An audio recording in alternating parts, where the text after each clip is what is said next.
Capítulo 5, Evangelho segundo o Espiritismo, Bem-aventurados os aflitos. Nós estamos no item 28. Será lícito abreviar a vida de um doente que sofra sem esperança de cura? Um homem que está agonizante, preso de cruéis sofrimentos, sabe-se que seu estado é desesperador. Será lícito pouparem-lhe alguns instantes de angústia, apressando-lhe o fim?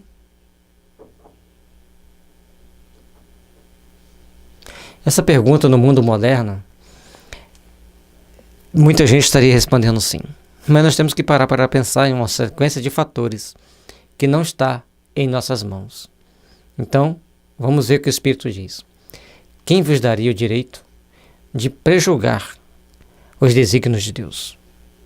Não pode ele conduzir o homem até a borda do fosso para daí o retirar, a fim de fazê-lo voltar a si e alimentar ideias diversas das que tinha?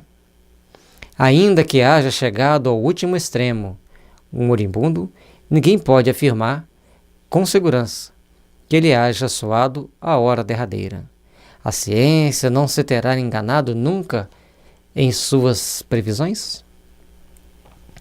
Então, se uma pessoa está doente, nós temos que procurar fazer o máximo para salvar a sua vida, mas dentro do limite do bom senso. Dentro do limite daquilo que nós sabemos ser possível.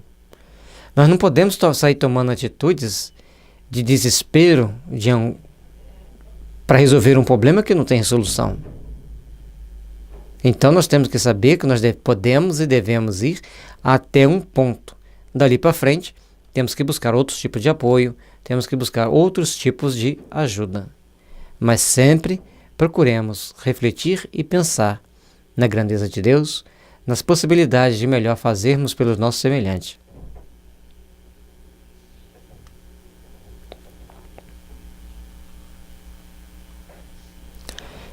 E como ajudar? Às vezes é com a palavra amiga, às vezes é com a nossa oração, com passe, com homeopatia, com aquilo que nós tivermos em mãos para podermos auxiliar.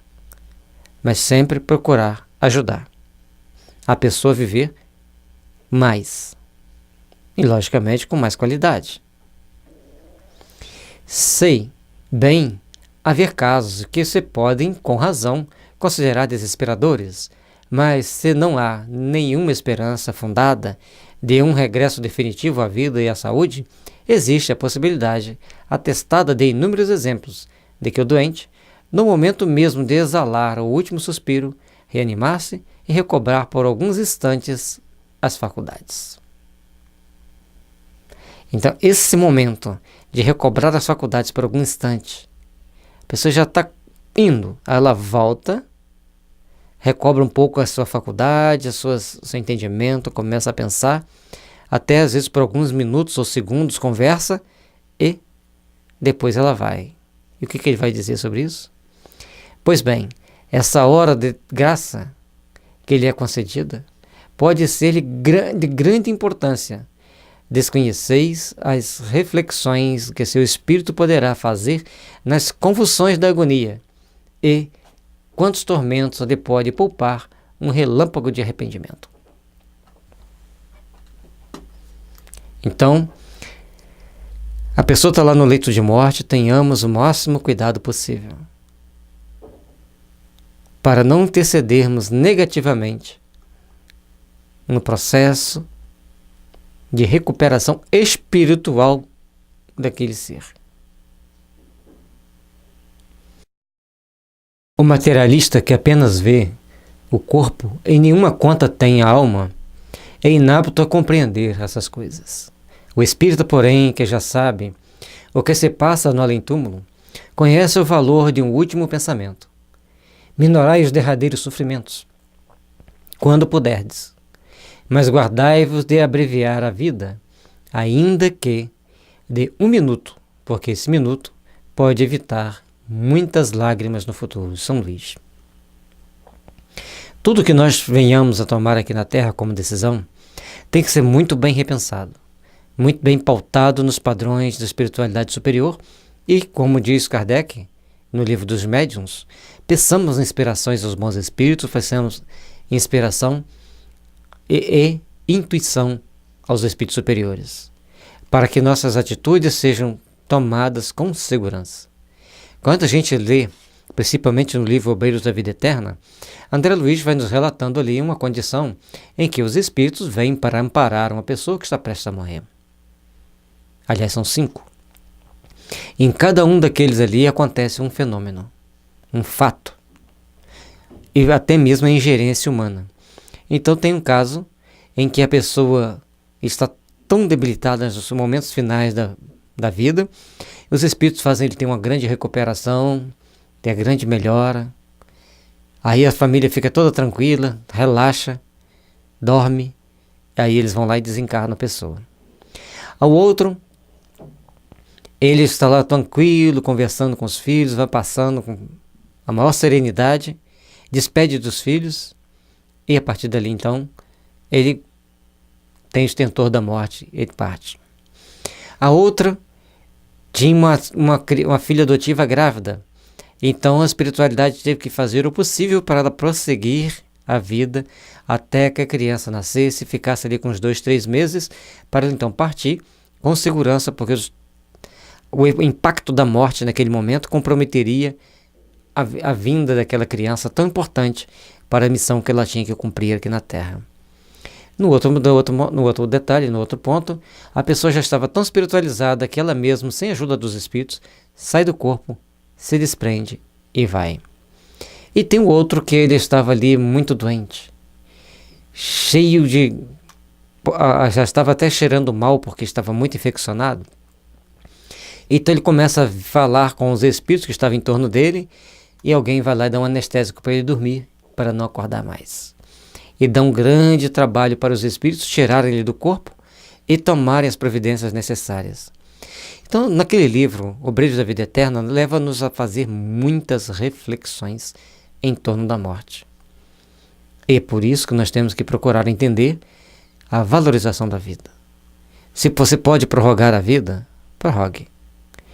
Tudo, lógico, dentro do limite do bom senso, tudo dentro do limite do aceitável. Porque tem situações que as pessoas agem de forma tempestiva tentando salvar a vida de alguma coisa que não vai ter mais recurso para salvar a vida. Então vamos ter sempre bom senso, discernimento e na dúvida levamos os pensamentos ao céu em oração e pedimos ajuda aos bons espíritos, à espiritualidade superior. E certamente que a intuição e as informações desses espíritos virão para nós. Muita paz. Que Jesus nos abençoe e envolva-nos no teu amor. E que esse ensinamento de amor um pelos outros, porque assim Ele nos amou, possa estar presente nas nossas almas em todos os momentos da nossa existência.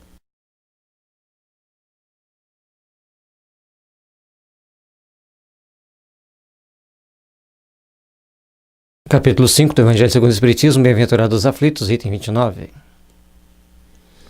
Sacrifício da própria vida. Aquele que se acha desgostoso da vida, mas que não quer extingui-la por suas próprias mãos, será culpado se procurar a morte num campo de batalha com o propósito de tornar útil a sua morte? Esse momento é que nós temos que fazer uma grande reflexão. E a resposta da espiritualidade superior que orienta os trabalhos do Kardec é muito importante para que a gente entenda quanto é importante valorizar a vida. Que o homem se mate ele próprio, ou faça que outro o mate, seu propósito é sempre cortar o fio da existência. Há, por conseguinte, suicídio intencional e se não de fato. É ilusória a ideia de que sua morte servirá para alguma coisa. Isso não passa de pretexto para colorir um ato e escusá-lo aos seus próprios olhos. Então as pessoas, diante de determinadas situações, diante de determinados fatos, têm que prestar muito atenção. Porque achar que vai para um campo de batalha, se atirar de qualquer maneira na frente das armas para dar um fim à vida, sem uma finalidade útil, é muito complexo. Como ele diz ali, há suicídio intencional se não for de fato um suicídio. Se ele desejasse seriamente servir a seu país, cuidaria de viver para defendê-lo. Não procuraria morrer, pois que, morto, de nada mais lhe serviria. O verdadeiro devotamento consiste em não temer a morte, quando se trata de ser útil, sem afrontar o perigo, em fazer de antemão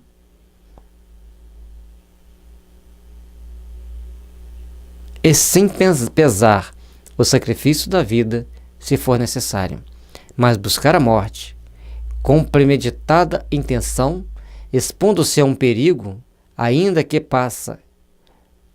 para prestar serviço anula o mérito da ação. São Luís, Paris, 1860. Diante de qualquer adversidade, se você está no campo de luta, se você está vivendo suas dificuldades, não pensa que tomar essa ou aquela ação despretensiosa, aparentemente, entre aspas, né, para agir em benefício de alguém, mas na realidade está procurando um fim, aí é tão culpado quando a pessoa dá um fim com as próprias mãos. Então todos que estão aqui na Terra têm que procurar preservar a vida e fazer da sua vida meios de ela ser útil. Fazer com que nós trabalhemos intimamente para que tudo aquilo que vier a acontecer ao nosso redor seja em prol da utilidade da nossa coletividade. Saibamos, pois, meus irmãos, tornarmos-nos úteis dentro dos princípios estabelecidos pelas leis divinas, mesmo que estejamos passando por momentos difíceis, por sofrimentos, mas saibamos que aquilo ali dura pouco, vai passar. E a misericórdia divina vai vir nos impulsionar para realizarmos o melhor onde quer que estejamos.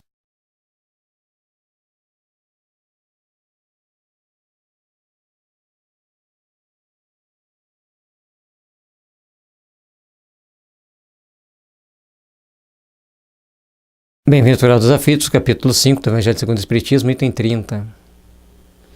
Se um homem se expõe a um perigo iminente para salvar a vida de um dos seus semelhantes, sabendo de antemão que sucumbirá, pode o seu ato ser considerado suicídio? Essa aqui é mais delicada ainda, né? Você tem certeza que vai sucumbir mesmo? Ou existe uma possibilidade, por exemplo, 50% de viver e 50% de morrer? Nessa tentativa, qual a melhor ação a tomar?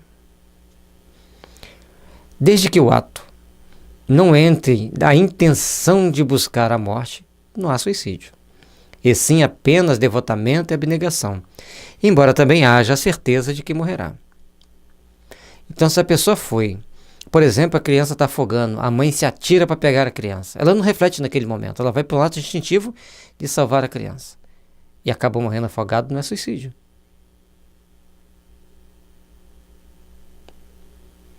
Agora a pessoa fala assim, agora já vou dar um fim na minha vida, já aproveitar o embalo, e pula para salvar a criança, aí é suicídio.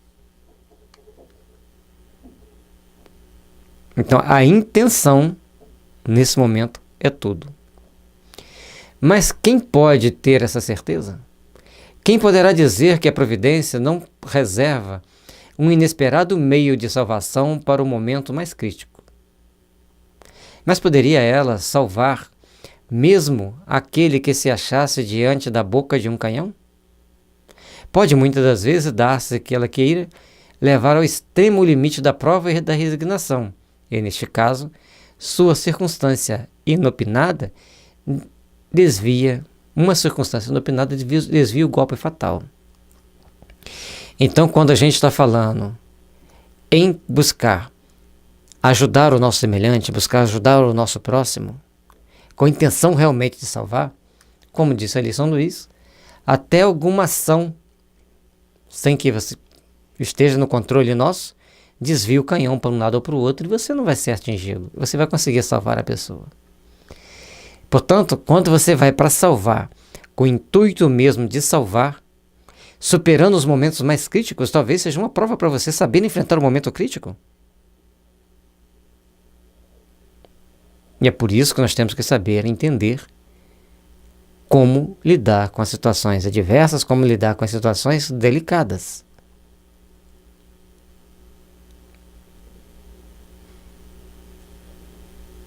Então, cada momento é ímpar. Só existe aquele momento que a pessoa terá que saber decidir. Mas decida a fazer o bem incondicional. Se você vai fazer o bem e no meio do caminho você já está pensando que se você fosse até que era mais fácil, aí é suicídio. Mas você está ali fazendo para fazer o bem, você está buscando salvar. Você está acreditando nos poderes superiores que podem te ajudar a salvar aquela pessoa. Faça. De coração aberto. Porque assim, você estará somando créditos para você, independente de sucumbir ou não. Agora, se for na dúvida, abstenha-te.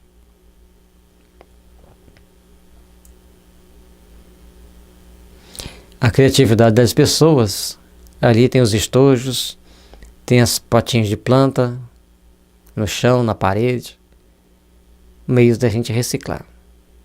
E tudo na nossa vida precisa de reciclagem, inclusive nossos conhecimentos e nossos entendimentos, para que sejamos melhores. E o mundo de amanhã será tanto melhor, quanto melhor agirmos hoje.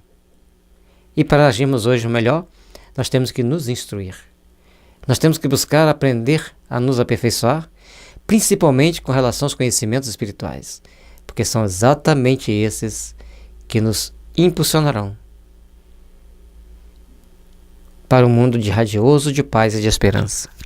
Sejamos, pois, os artífices de uma manhã de luz, os artífices de uma manhã de esperança e de fraternidade, trabalhando hoje para construirmos uma manhã de paz e de bênçãos. Sejamos, pois, os artífices de uma manhã melhor para todos nós. Uma ação no bem beneficia-se uma coletividade inteira. Que saibamos fazer o bem.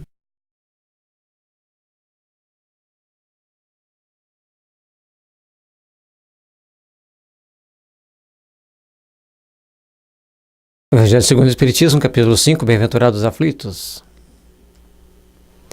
Proveito dos sofrimentos para outrem. Os que aceitam resignados os sofrimentos, por submissão à vontade de Deus e tendo em vista a felicidade futura, não trabalham somente em seu próprio benefício? Poderão tornar seus sofrimentos proveitosos a outrem? Olha que pergunta maravilhosa. Alguém está passando por maior sofrimento, por dores éticas, dores morais, dores físicas. Quais os benefícios isso tem para ele e para aqueles que estão ao redor dele? Tem benefício para todos? Vamos ver o que nos diz os Espíritos. Podem esses sofrimentos ser proveitosos para outrem, material e moralmente. Materialmente, se pelo trabalho, pelas privações e pelo sacrifício que tais circunstâncias imponham, contribuem para que o bem-estar material de seus semelhantes.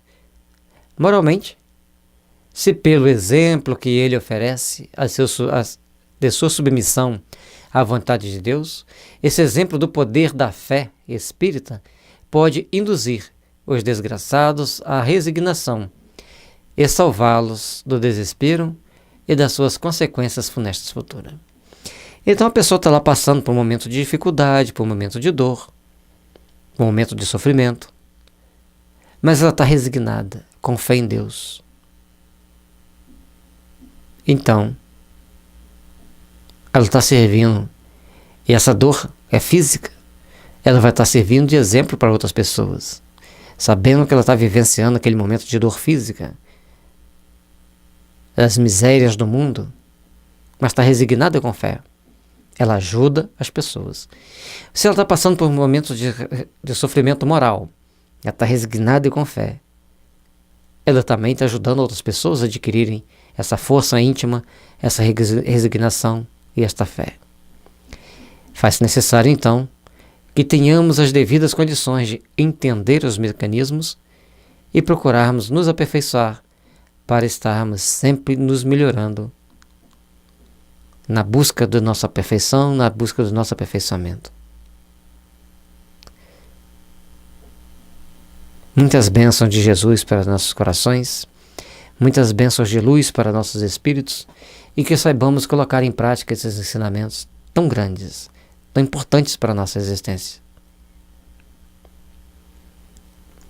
No nosso site, Kardec e Espiritismo, vocês observam que tem 2 Ezinhos aqui, você pode encontrar toda a playlist do Evangelho segundo o Espiritismo, todas as playlists do Livro dos Médiuns, do Pensamento e Vida, do Desobsessão, tem 2 playlists dele, onde você poderá obter mais informações, poder estudar e seguir nossos estudos pela internet.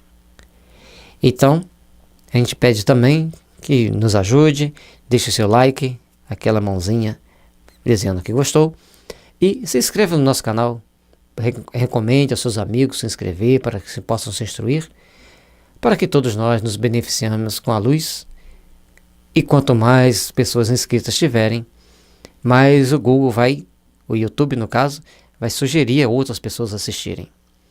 Deixa seu comentário, se você gostou, por que gostou, se não gostou, por que não gostou, e sempre vai ser útil para nós. E lembrando que no nosso site, Kardec e Espiritismo, você tem todas as playlists dos nossos estudos. Se o livro for de André Luiz, vai estar lá no link André Luiz. Se o livro for de Emmanuel, vai estar lá no link Emmanuel. Para facilitar a busca, para facilitar ou achar dentro do nosso site as informações que você precisa. Lembrando sempre, quando chega no final do capítulo, a gente sempre diz que a visão metafísica do ser humano é a visão científica das leis divinas. Entendendo essa parte, nós vamos entender muitas outras coisas.